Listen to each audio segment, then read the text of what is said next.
ঢাকার ধামরায় ডাকাতির প্রস্তুতিকালে অস্ত্রসহ ৮ ডাকাতকে গ্রেপ্তার করেছে ধামরাই থানা পুলিশ। তাদের সঙ্গে থাকা আরও ৬ জন সহ অজ্ঞাত ৮ থেকে ১০ জন ডাকাত পালিয়ে যায়। এ সময় তাদের কাছ থেকে ২টি চাইনিজ কুড়াল, ২টি রামদা ও একটি চাপাতি কাঠের কুড়াল উদ্ধার করে ধামরাই থানা পুলিশ।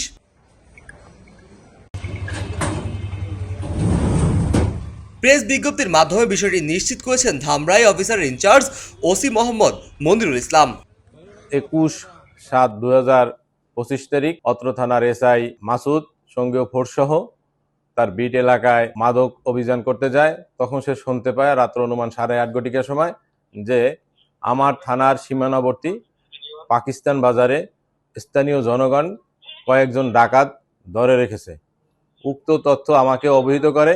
আমি তাৎক্ষণিক তাকে পাকিস্তান বাজার যেতে বলিলে সে সঙ্গীয় ফোর্সসহ এবং লিমা ডিউটিতে থাকা ফোর্সসহ সে ঘটনাস্থলে যায় এবং গিয়ে দেখতে পায় স্থানীয় জনতা ৮ জন লোককে ডাকাত হিসেবে আটক করে এবং তাদেরকে কম বেশি মারধর করে এবং উক্ত আসামিদের কাছ থেকে ২টি চাইনিজ কুড়াল, ২টি রামদা এবং একটি চাপাতি উদ্ধার করা হয়।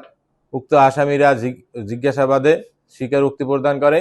তারা গ্রেপ্তারকৃত আসামি সহ আরো ৬ জন আসামির নাম প্রকাশ করে এবং অজ্ঞাতনামা আরো ৮-১০ জন ছিল তাদের সাথে এবং উক্ত আসামিদের ম্যাক্সিমামই আমাদের সীমান্তবর্তী সিংহের এলাকার লোক। তারা অত্র এলাকায় ডাকাতির উদ্দেশ্যে আসছিল বলিয়া স্বীকারোক্তি দেয়। তাদের বিরুদ্ধে ডাকাতির প্রস্তুতি আইনে মামলা নেওয়া হয়েছে এবং আজকের তাকে বিজ্ঞ আদালতে তাদেরকে প্রেরণ করা হবে এবং তাদেরকে জিজ্ঞাসাবাদের জন্য এবং তাদের ডাকাতি কাজে ব্যবহৃত অস্ত্র এবং অজ্ঞাত অন্যান্য আসামিদের নাম ঠিকানা সংগ্রহের লক্ষ্যে 7 দিনের রিমান্ড চাওয়া হয়েছে। সোমবার রাত 8:30টার দিকে উপজেলার সোহাপুর ইউনিয়নের পাকিস্তানি বাজার এলাকা থেকে ডাকাতদের আটক করা হয়। রাতে এই ডাকাতদের অভিযোগে পুলিশ বাদী হয়ে 14 জনের নামে উল্লেখ করে একটি মামলা দায়ের করেন। মঙ্গলবার সকালে তাদের আদালতে পাঠানো হয়েছে।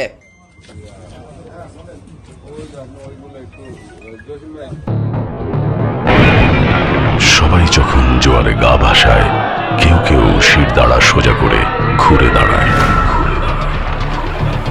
সময় যেখানে প্রতিনিয়ত হার মেনে নিতে শেখায়, কেউ কেউ চ্যালেঞ্জ ছুড়ে দেয়।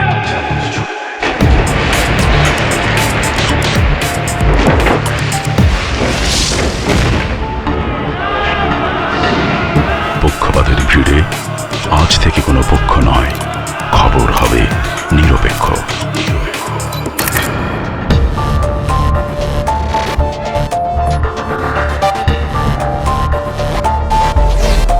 বানোয়াট তথ্যবাদ, খবর হবে নিখাদ। ভেঙে গুজবের শিক, খবর হবে নির্ভীক। মুক্ত চিন্তার স্বাধীন দৈনিক খবরের কাগজ। এখন খবর হবে নিখাদ, নির্ভীক, নিরপেক্ষ।